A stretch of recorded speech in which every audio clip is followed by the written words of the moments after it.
Did you know? Advance Wars is actually the 5th entry in a series generally referred to as Nintendo Wars. The first game in the series was Famicom Wars, followed by Game Boy Wars 1, 2, and 3, as well as Super Famicom Wars. A faster-paced Turbo edition of Game Boy Wars was also made with more levels, though this is largely considered the same game. Although the Wars series had stayed in Japan up to this point, Advance Wars was lucky to see a release in Japan at all. The game was one of several projects Nintendo made as part of their lineup of launch titles for the Game Boy Advance, but they were stretching themselves thin.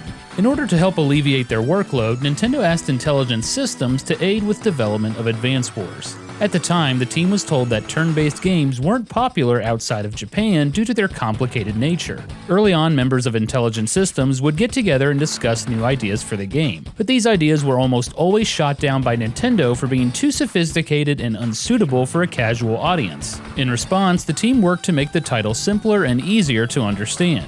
One way they did this was by adding a detailed tutorial so players wouldn't have to read the game manual before playing. Members of the team also incorporated elements from their own favorite game genres into Advance Wars. For example, the precision of movement when controlling units was inspired by shooter games, and rhythm games like Beatmania helped to add a rhythm to the way the game is played.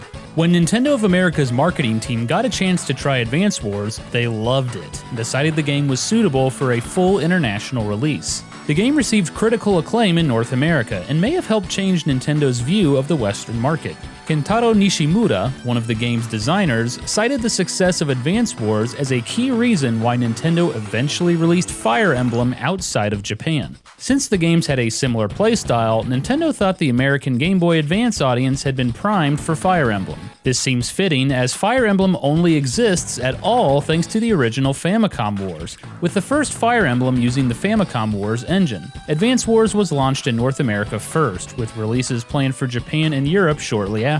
Ironically, despite originally being planned as a Japan-only title, Advance Wars actually ended up being cancelled in Japan.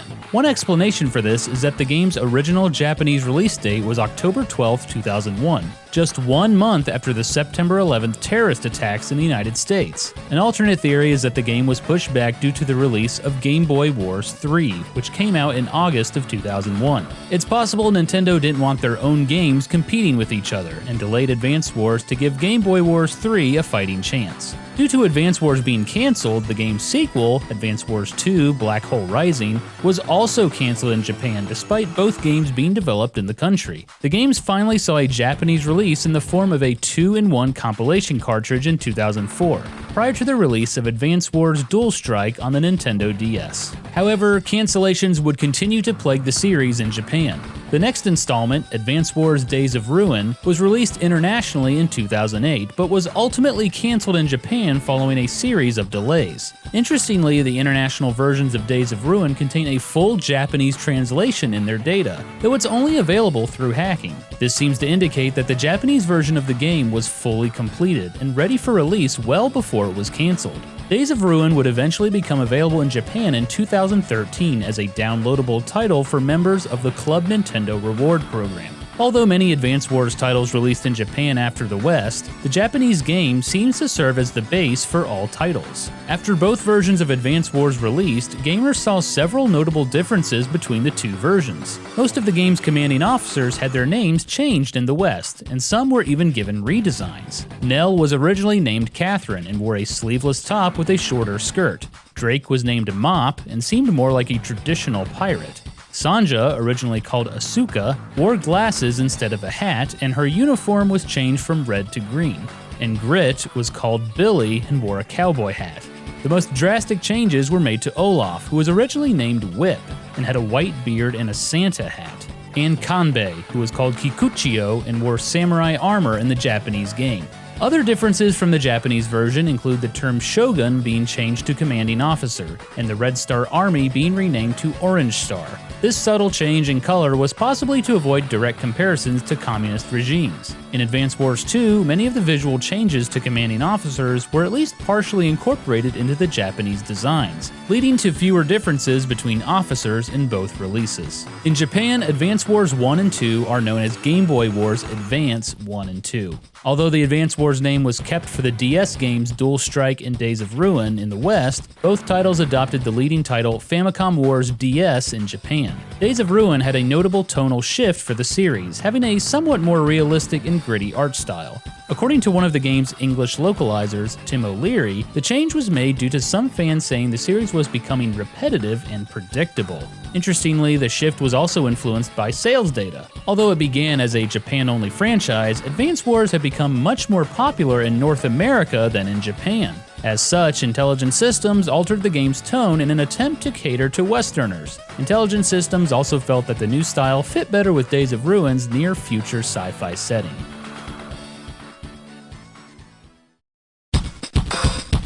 There are several unique secrets and Easter eggs hidden in the Advance Wars series. In the first game's tutorial level, Copter Tactics, the player is instructed to win by capturing the enemy's headquarters. If the player instead wins by routing the enemy, it triggers an alternate dialogue from Nell where she congratulates the player for their work. Conversely, in the first tutorial level of Advance Wars 2, if the player somehow manages to run out of fuel, Nell will scold Andy for goofing around and tell him to forfeit the level. In the map editor mode of Advance Wars 2, if the player repeatedly attempts to place a unit on an illegal square at least 50 times in a row, it'll cause Nell to interject with a snarky comment, saying, "You must really like doing that over and over again. Keep it up." If the player holds down the L and R buttons while selecting the map editor, the game will load a special bonus map that spells out Nintendo in kanji.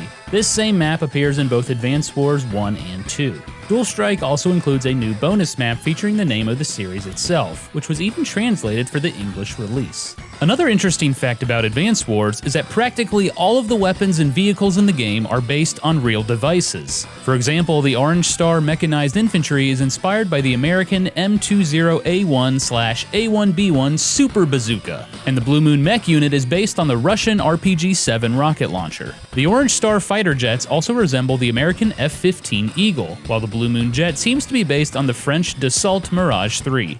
The original Advance Wars also contains a bizarre glitch involving the map editor. To trigger the glitch, the player must first play the level Naval Forces and lose by allowing the enemy to destroy their T-copter, then go to the map editor. By placing one unit and then deleting it, the game will respond as though the player's forces have been wiped out. If the player then exits the editor using the in-game menu rather than the map editor menu, the map editor's features will be available to use anywhere in the game. This glitch has several practical applications. First and foremost, it can be used to delete enemy units during a normal level, allowing the player to easily bypass any mission in the game. Additionally, the glitch can also be used to save the campaign maps as custom maps, which allows the player to use custom maps that are smaller than the default size of 30 by 20 tiles. The Wars series was also planned to appear on the Nintendo 64. In 1999, Nintendo announced a new entry in the series to be released for the Nintendo 64, dubbed 64 Wars or Advance Wars 64 by fans. The game was being developed by HUDSON Soft rather than series creators Intelligent Systems. HUDSON likely got this opportunity because of their work on Game Boy Wars Turbo and Game Boy Wars 2. Much like previous titles, the gameplay of 64 Wars would involve players controlling units on a 2D grid. However, the game would transition to 3D graphics to illustrate key moments in battle, as well as combat between units. 64 Wars was also going to feature connectivity with Game Boy Wars 2 via the Nintendo 64 Transfer Pack. According to promotional material, players could start playing a level on their Nintendo 64 and then transfer the game to their Game Boy to continue playing on the go. They could even transfer it back to the N64 to finish the level. Sadly, 64 Wars was a short-lived project and was only ever shown in a few magazine ads and previewed at Nintendo's Space World event in 1999. No reason was given for the game's cancellation, but HUDSON did go on to make a third Game Boy Wars game. The series would eventually make it to the GameCube in the form of Battalion Wars 1 and 2. Although these entries have completely different gameplay and are considered a sub-series, they were originally announced under the title Advance Wars Under Fire and are known as Assault Famicom Wars Versus in Japan. The Advance Wars name was dropped in the West so that players didn't expect the game to play like a typical Wars game. Did you also know that The Legend of Zelda Ocarina of Time was planned to be played in a first-person perspective? Or that the game started out as a remake of Zelda 2: The Adventure of Link? For more facts, check out the Did You Know Gaming video on Ocarina of Time. For more video game history, feel free to check out my channel, The Gaming Historian. Thanks for watching.